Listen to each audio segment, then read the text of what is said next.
Dunia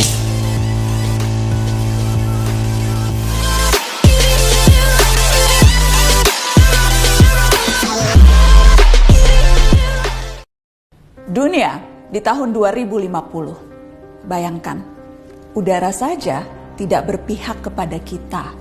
Suhu memanas ekstrim. Sebagian orang terpaksa mendekam setiap hari di ruang ber-AC dengan handuk basah menyeka wajah. Mata terus berair. Dan kita hanya dapat tertidur di setiap subuh karena cuma itu waktu yang cukup sejuk. Di luar tembok rumah kita, peningkatan suhu menyebabkan kekeringan parah di banyak belahan dunia. Hanya orang kaya yang bisa membayar air. Keran-keran di tempat publik dikunci. Hutan-hutan terbakar. 2 miliar orang berhadapan langsung dengan suhu yang bisa meroket sampai 60 derajat Celcius. Titik panas di mana tubuh manusia tak dapat bertahan lebih dari 6 jam. 2050, permukaan laut naik drastis menyebabkan badai ekstrim. Kota-kota pesisir tersapu pasang dan banjir menewaskan ribuan dan menggusur jutaan orang.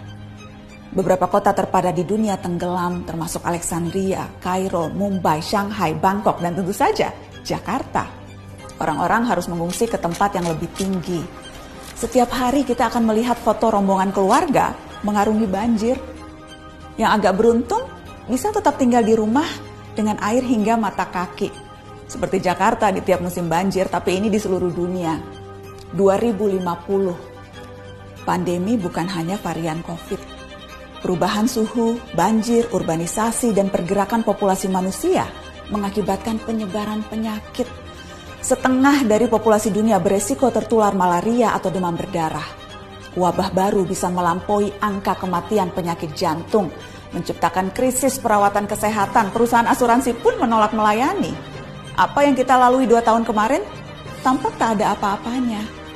2050, kelaparan merajalela. Populasi dunia meningkat sampai 9 miliar jiwa, walau tingkat kesuburan manusia menurun. Terlalu banyak mulut harus diberi makan, sementara dunia kekurangan air dan lahan yang bisa digarap. Bahan makanan akan semakin mahal, jumlah orang kurang gizi di dunia pun terus meningkat. Sementara bantuan logistik, kalaupun ada, pasti tiba terlambat karena terhambat bencana di mana-mana. 2050, hubungan internasional tak lagi akur. Setiap negara menjadi egois dan saling curiga. Perdagangan global macet karena negara-negara berhenti mengekspor dan memilih mempertahankan sumber daya mereka sendiri. Padahal jutaan orang butuh bermigrasi. Tapi banyak negara lockdown dan menjaga perbatasan dengan tentara. Sedikit kesalahpahaman akan menciptakan perang. Dan seperti biasanya, netizen lalu memperuncing keadaan dengan memenuhi media sosial dengan teori konspirasi dan video-video propaganda. Teman-teman, meski terdengar seperti naskah disaster movie, itu tadi tidak mengada-ngada, menghayal atau menakut-nakuti. Semua gambaran itu berbasis pada penelitian dan data-data saintifik. Hitungan skenario 2030, 2050, 2100 per tahun semuanya ada. Isu ini bahkan telah mempertemukan para pemimpin dunia, tak terkecuali Indonesia. Kemarin Presiden Jokowi hadir dalam KTT COP26, sebuah forum tingkat tinggi yang diikuti 197 negara. Mereka membicarakan masa depan, rencana untuk menghalangi skenario-skenario tadi terwujud. Memang sulit, karena masing-masing negara punya kepentingannya sendiri. Akan ada tarik ulur yang berbelit-belit, tapi kesepakatan harus dilaksanakan. Dunia harus melakukan pengurangan karbon secara progresif, mencapai target 0 emisi segera. Negara-negara maju yang secara historis lebih bertanggung jawab harus mau membantu pendanaan negara-negara lain untuk ikut memerangi krisis iklim. Dunia berpacu dengan waktu. Gelisah tidak akan menghalangi 2050 sampai di kalender kita.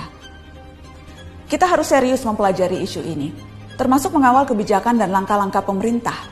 Sorotan terhadap COP26 menegaskan Indonesia selama tinggal di planet yang sama tidak terbebas dari resiko maupun tanggung jawab. Ada yang bisa kita lakukan sebagai individu, tentu saja itu perlu. Namun rangkaian kebijakan negara yang berdampak signifikan, itu yang paling kita butuhkan, segera. Kita tak bisa memilih planet, tapi masa depan bisa.